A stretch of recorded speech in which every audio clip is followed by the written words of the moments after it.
का जमीर मर गया कि 533 बच्चे हमने ऐसे आइडेंटिफाई किए हैं। कमीशन इनके बाप का है, टीयर 2 लेने की तो जरूरत ही नहीं है, ये ओवर एज हो चुके हैं, एफिडेविट पे लिख के दो। अब एसएससी फंस गई है। फेक प्रोपोगंडा, खुद से घोषित देश के महान शिक्षक के भाई उस आवाज को अगर नहीं दबाते। 26 दिसंबर को इन्होंने स्क्राइब वाले स्टूडेंट्स को भी लीगल नोटिस भेजे, तो उनका रिजल्ट क्यों नहीं होल्ड किया आपने इन रोल नंबर्स का? उनका भी धंधा पानी अच्छा चलता रहे। देखिए, गलत देखकर अगर आप चुपचाप बैठे हो, एसएससी की तरफ से भी 4-5 लोग आए, गलत तरीके से सेलेक्ट नोटिस जारी करके ये लॉजिक दिया एसएससी ने कोर्ट में। सोचिए, chief justice of high court ने कल एसएससी को नोटिस क्यों कर दिया? तो आप कैट में चले जाओ, कोर्ट को भी मेरिट समझ आई है, कहीं से भी कोई सपोर्ट नहीं दिखा। नमस्कार, आप देख रहे हैं लगातार 2017 से मैं एसएससी के अगेंस्ट आवाज उठाता हुआ आया हूं और लगातार एसएससी ने सुधार किए भी हैं, बहुत सारी चीजों में हम सुधार करा पाए हैं। फिर इन्होंने कुछ ऐसे नुस्खे निकाल लिए जहां पे ये पता लगा पाना भी मुश्किल हो जाता है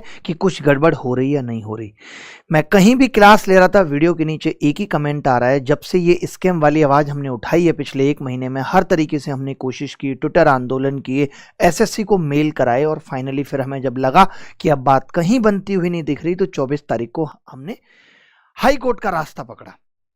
लगातार बच्चे एक ही कमेंट करके अब पूछते हैं कि सर क्या हुआ, क्योंकि उनको उम्मीद है मुझसे और आपका पूछना बनता भी है। तो इसी को देखते हुए मैं ये वीडियो बना रहा हूं ताकि हर एक चीज आपको पता चल सके। बच्चे जानना चाहते हैं कि एसएससी हियरिंग में क्या हुआ। मैं बताना चाहता हूं कि पीआईएल लगी हुई थी, पब्लिक इंटरेस्ट का मामला था, क्योंकि आप भी जानते हैं बहुत सारे बच्चों के अधिकारों का हनन हुआ था। हम सुप्रीम कोर्ट नहीं गए क्योंकि वहां पे अभी आपने बिहार वाले मामले में देखा होगा, ऐसा बोल दिया गया कि भाई आप कोर्ट की हायरार्की को बाईपास मत करो, पहले आप हाई कोर्ट जाओ। हाई कोर्ट में रिलीफ नहीं मिलता तो हम तो बैठे ही हैं। और एक फायदा इस चीज का ये भी होता है कि अगर आप डायरेक्ट सुप्रीम कोर्ट चले जाते हो और वहां पे आपकी सुनवाई नहीं होती, तो आपके पास कोई और ऑप्शन नहीं बचता, जैसा आपने नीट के मामले में देखा। तो हाई कोर्ट जाने के पीछे वजह यही थी, ताकि अगर हमें हाई कोर्ट में रिलीफ ना मिले तो हम आगे भी जा सकें। वैसे ये जो मामले होते हैं, ये इनका जो ज्यूरिडिक्शन कोर्ट है वो कैट होता है, सेंट्रल एडमिनिस्ट्रेटिव ट्राइब्यूनल। अब मैं आपको पूरी बात एक एक करके बताता हूं। 24 तारीख को पिटीशन लगी थी, पीआईएल लगी हुई थी। वहां पे क्या हुआ कि उस दिन सुनवाई नहीं हो पाई, तो कल सुनवाई हुई 12 बजे। एसएससी की तरफ से भी 4-5 लोग आए, 4-5 लोगों ने जवाब दिया। मैं आपको एक एक बात बताता हूं। 12 बजे हियरिंग थी, आपने बहुत सारे लोगों ने देखा भी होगा, लाइव आप देख सकते थे। जो मैंने सुना वो मैं आपको बताता हूं। उन लोगों ने ये कहा कि 533 बच्चे हमने ऐसे आइडेंटिफाई किए हैं जो रिजल्ट में गलत तरीके से सेलेक्ट हो गए हैं, जो किसी भी पोस्ट के लिए एलिजिबल नहीं है, जो ओवरेज हो चुके हैं। अभी तक उन्होंने इतने बच्चे आइडेंटिफाई करे हैं। इससे ये साफ पता चलता है कि कमीशन अवेयर है और उसको ये मालूम है कि ये गलत हुआ है। जब कमीशन को ये पता था तो क्या कमीशन उन बच्चों को निकाल करके एक नोटिस जारी करके जो बॉर्डर लाइन पे बच्चे थे उनको इन नहीं कर सकती थी? बट नहीं। क्यों? क्योंकि इनको ये नहीं दिखाना है कि हम भी गलत हो सकते हैं, क्योंकि ये भगवान है, कमीशन इनके बाप का है। अगर कोई गलती हो जाती है तो गलती को मान लेना क्या गलत है? आप मान लेते अगर हमने कोई गलती आपकी पकड़ी थी तो, लेकिन हम उन पे इतना प्रेशर ही नहीं बना पाए थे कि वो ये गलती खुद से मान लें, इसीलिए कोर्ट का रास्ता पकड़ना पड़ा। और ऐसा इन्होंने वर्बली बोला है, तो कोर्ट ने इनको यही कहा जब इन्होंने ये बात कही कि हम ऐसे बच्चों को बाद में हटा देंगे। एक लॉजिक इन्होंने और बहुत बाहियात दिया, ये कह रहे थे कि हम सर इसीलिए तो ज्यादा बच्चे लेते हैं ताकि जो बच्चे ओवर एज हों, जो गलत तरीके से आ जाते हैं, उनको हम हटा दें। अगर 1,65,000 बच्चों को 17,000 वैकेंसी के एवज में लेने का ये मतलब होता है? कोई इनको समझाए कि आप इसलिए लेते हो कि ताकि गलत को हटा दें, या ये मतलब होता है कि भैया हमें टीयर 2 में भी अभी इनका टैलेंट देखना है? अगर यही मतलब होता है तब टीयर 2 लेने की तो जरूरत ही नहीं है। आप टीयर 1 में ही ऐसा करो, बस 20,000 बच्चे ही ले लो, 3-4 हजार एक्स्ट्रा है उनको हटा देना और टीयर 1 के आधार पर नौकरी दे देना। ये कितना खराब लॉजिक था। आईएएस का भी एग्जाम होता है, अगर 1000 वैकेंसी है तो 2,500 लोग इंटरव्यू देंगे, उससे 4 गुना लोग मेंस में बैठेंगे, उससे 4 गुना लोग प्री क्वालिफाई करेंगे। एक सिस्टम होता है। आप कह रहे हो कि गलत लोग आ जाते हैं इसलिए हम ज्यादा बच्चे लेते हैं। ये लॉजिक दिया है एसएससी ने कोर्ट में। सोचिए, और सोचिए इतना कुछ इनको पता चलने के बाद इन्होंने एडमिट कार्ड स्टेटस जारी कर दिया, वो भी उन बच्चों का जो किसी पोस्ट के लिए एलिजिबल नहीं है, जो ओवर एज हो चुके हैं। आप सबको पता होगा पलास वाला मामला, आप देख सकते हैं कि पलास का status of admission certificate for combined graduate level examination tier 2 आ चुका है।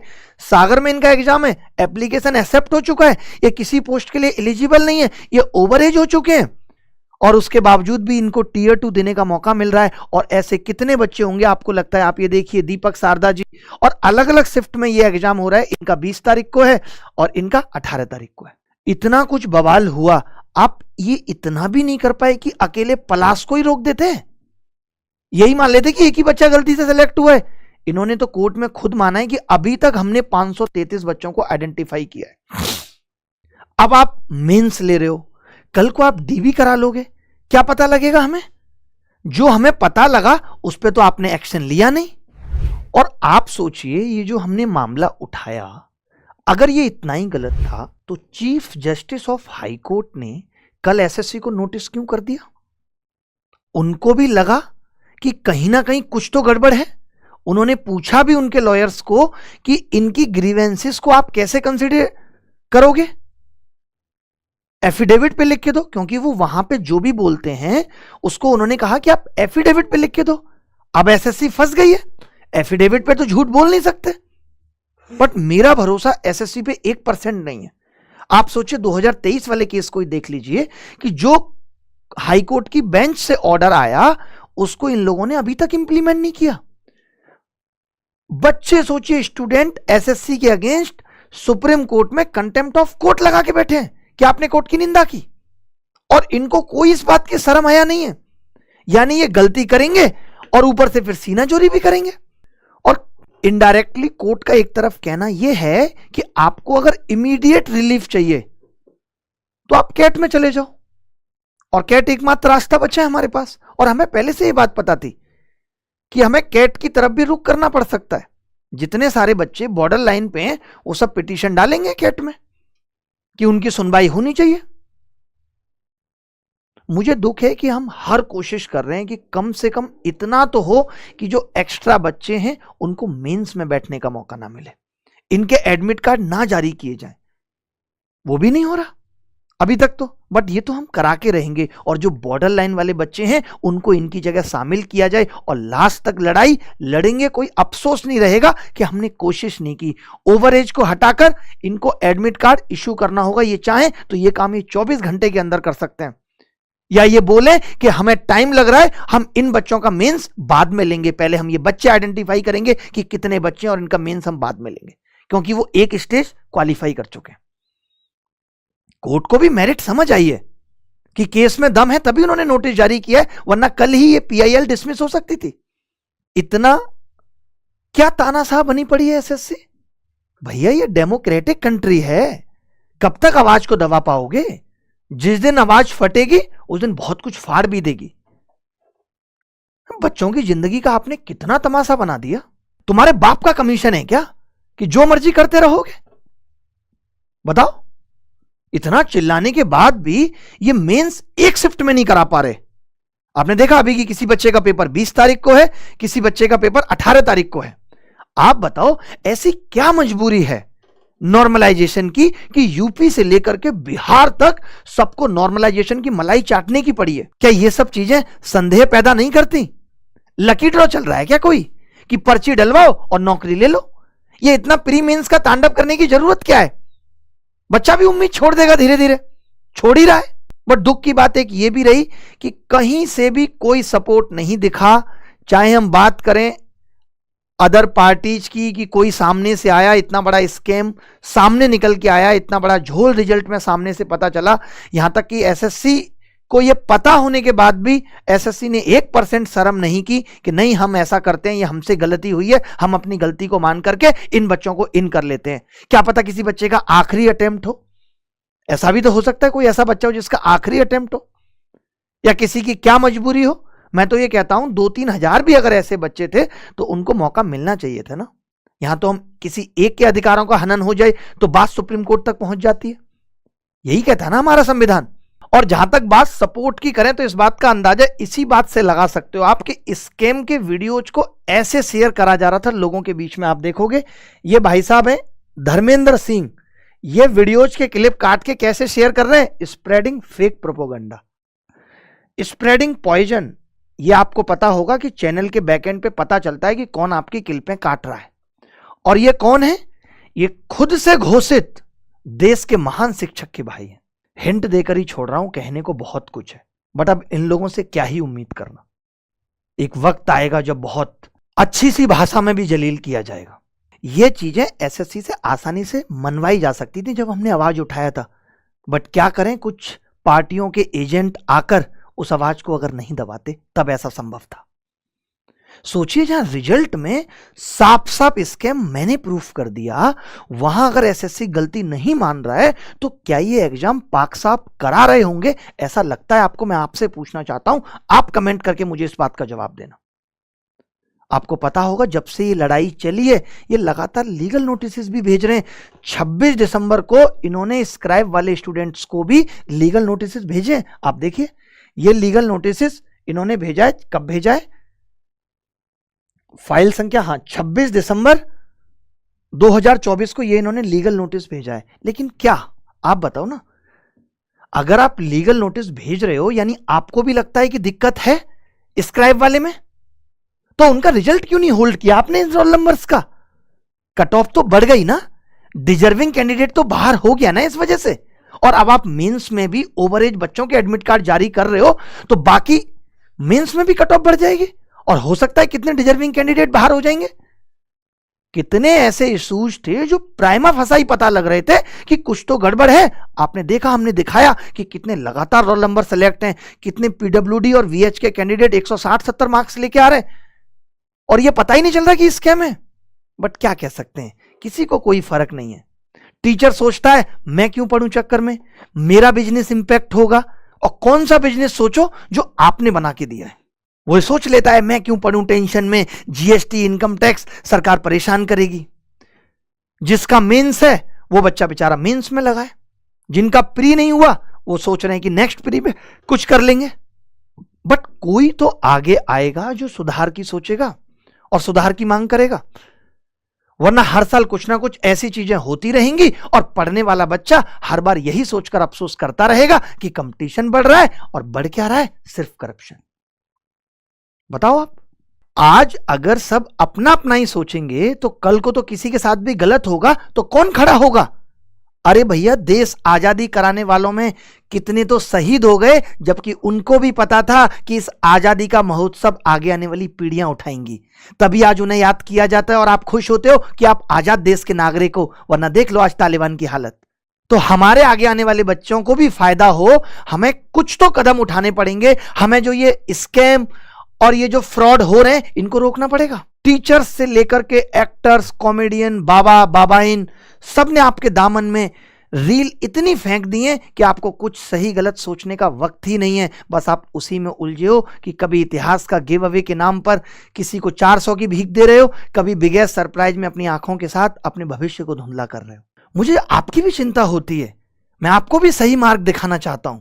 वक्त सही में खुद के लिए सोचने का है, खुद के लिए लड़ने का है। आप इस बार समझो कि कोई आपका नहीं है, कोई आपके लिए नहीं लड़ेगा। सबको सिर्फ अपनी पड़ी है, अपनी कमाई की चिंता है जो कि आपसे ही है। बाकी अब जब लड़ाई छिड़ गई है तो वेटिंग लिस्ट से लेकर के फेयर नॉर्मलाइजेशन तक बहुत सारे रिफॉर्म की जरूरत यहाँ है। वो तो हम करा के ही रहेंगे, कम से कम आगे आने वाले बच्चों की राहों में तो ऐसे कांटे ना रहें। एमटीएस एग्जाम में सेंटर पे स्टूडेंट ने शिकायत की, क्या तुरंत वहां पे कोई एक्शन लिया गया? नहीं। देखिए, बहती गंगा में हाथ धोना बड़ा आसान है, पर उस गंगा को साफ रखना उतना ही मुश्किल है। सुधार जरूरी है। अगर जिम्मेदार लोग सुधार करना भूल गए तो हमें उनको उनकी जिम्मेदारी याद दिलानी पड़ेगी, नहीं तो ऐसे ही सिस्टम अंदर ही अंदर खोखला होता चला जाएगा। हर एक बच्चा सपोर्ट करना चाहता है, बोलता भी है कि सर हम डोनेट करेंगे इस लड़ाई में, पर अभी उसकी परिस्थिति ऐसी नहीं है कि वो हर तरीके से सपोर्ट कर पाए। पर हम टीचर्स की तो है ना, जिन्हें बच्चों ने इस लायक बनाया है। मैं आपसे कहना चाहता हूं, आप बस मोरली सपोर्ट करो और पढ़ाई करते रहो। जस्टिस मिलेगा। वक्त लगता है सत्य को साबित करने में आज, बट हम हिम्मत रखनी पड़ेगी। ऐसा उम्मीद नहीं कर सकते कि हम बस जाकर बोलेंगे कि ये गलत हुआ है और ये मान लीजिए, हम कुछ मांगेंगे और लोग कहेंगे ये लो। ऐसा नहीं होता है। आपके लिए मेरी ये लड़ाई एसएससी से, सरकार से जारी रहेगी और न्याय दिलाकर रहेंगे। देरी हो सकती है बट सुधार करा के रहेंगे। त्याग करने पड़ते हैं और करेंगे भी। अब जिस हिसाब से अभी मेंस का पेपर है तो मैं चाहता हूं कि मेंस वाले बच्चों के लिए भी क्या बेहतर किया जा सकता है, ये सोचना भी मेरी जिम्मेदारी है। जहां पे हम एडवांस और अर्थमेटिक का पूरा रिवीजन कम वक्त में प्री के आधार पर जैसे सवाल आए हैं उसमें कैलकुलेशन, ट्रिक से लेकर के फॉर्मूला, कॉन्सेप्ट सब कुछ बता सकूं। तो आप कमेंट करके बता दीजिएगा कि ये क्लास मैं लाइव लगाऊं या मैं आपको रिकॉर्डेड फॉर्म में दे दूं। बाकी जो लोग 2025 के लिए पढ़ रहे हैं उनके लिए डेली सुबह क्लास होती है। अभिनव प्रो एक यूट्यूब चैनल है, डिस्क्रिप्शन में लिंक है, आप वहां पे देख करके अपने गणित को मजबूत करते रहो। और बेस्ट ऑफ लक। अभी बोल देता हूं मेंस वाले बच्चों के लिए भी बाद में नहीं आ पाऊंगा क्योंकि इतनी कोई खुशी नहीं है कि आपको आके बेस्ट ऑफ लक मैं उस वक्त बोलूंगा। अभी बोल देता हूं कि आप पेपर में अच्छा करके आएं और बिल्कुल चिंता ना करें। जो भी बेस्ट से बेस्ट हो सकता है, हारने के लिए तो कुछ है ही नहीं। जो भी होगा वो हमारे लिए पॉजिटिव ही होगा, हमारी जीत ही होगी। मैं पूरी कोशिश कर रहा हूं, पढ़ाना भी होता है, हर एक चीज देखनी है। जो बच्चे पढ़ रहे हैं अभी उनके भी मनोबल को बढ़ाए रखना है, उनको भी मोटिवेट करना है। तो हिम्मत रखते हैं और चेहरे पे मुस्कान रखते हैं कि जीतेंगे। हिम्मत नहीं हारनी। आपने देखा कि कल कोर्ट में, सोचिए, चीफ जस्टिस के सामने हमने एसएससी को नोटिस इश्यू करवाया। तो ऐसा नहीं कि ये बच जाएंगे, इनको जवाब तो देना पड़ेगा और इनको उस हिसाब से तैयारी भी करनी पड़ेगी कि कल को नेक्स्ट हियरिंग में या 15 दिन में जब ये एफिडेविट फाइल करेंगे तो ये क्या ऐसा जवाब दें जो कोर्ट को कन्विंसिंग लगेगा। तो चिंता नहीं करनी है, हिम्मत रखनी है और बार बार परेशान नहीं होना है। आप ऐसे मत सोचना, ऐसा कई बार लगने लगता होगा यार सर अब लाइव नहीं आए, पता नहीं शायद सर भी भूल गए। ऐसा मैं कुछ नहीं भूला, कैसे भूल सकता हूं? इतना आसान है। ये तो उससे भी गहरा जख्म है जो वो देकर गई थी, उसे नहीं बोले तो इसे कैसे भूल जाएंगे? क्योंकि वो मेरा अकेले का जख्म था और ये तो हजारों विद्यार्थियों का जख्म है। आगे आने वाले बच्चे इससे हिम्मत टूट के तैयारी छोड़ देते हैं। आज मैं आपको एक बात और बताना चाहता हूं, थोड़ी सी कड़वी है, कि शिक्षक भी इसीलिए उजागर नहीं करना चाहता। उसको भी ये लगता है कि अगर हम कमीशन में खामियां बताएंगे तो इससे बच्चों का मनोबल टूटेगा और वो सोचता है कि आड़ में कुछ भी चलता रहे ताकि नए नए बच्चे आते रहें और उनका भी धंधा पानी अच्छा चलता रहे। बट ऐसा नहीं होना चाहिए। हम सिस्टम को सुधार के भी तो धंधा पानी अच्छा चला सकते हैं, उसमें कहाँ बुराई है? ठीक है, थोड़े दिन सारी चीजें खराब होती बट उसके बाद फिर सब कुछ ठीक हो जाता। क्या 2013 में पूरा पेपर नहीं कैंसिल हुआ था? 2017 में नहीं हुआ था? इस बार तो हम इस पक्ष में एकदम नहीं थे कि हम पेपर को आगे बढ़ाएं। हमारा ये था कि बस आप उन बच्चों को एंट्री दे दो। आप सोचो, और एसएससी ने क्या किया कि जिन बच्चों से हमें शिकायत थी पलाश बाबू से, आपने उनका मेंस का एडमिट कार्ड भी जारी कर दिया। और ये जो बच्चे थे ये वो बच्चे थे जो 154 से लेकर के 166 के बीच में थे, सारे इंटेलिजेंट बच्चे थे। बताओ आप।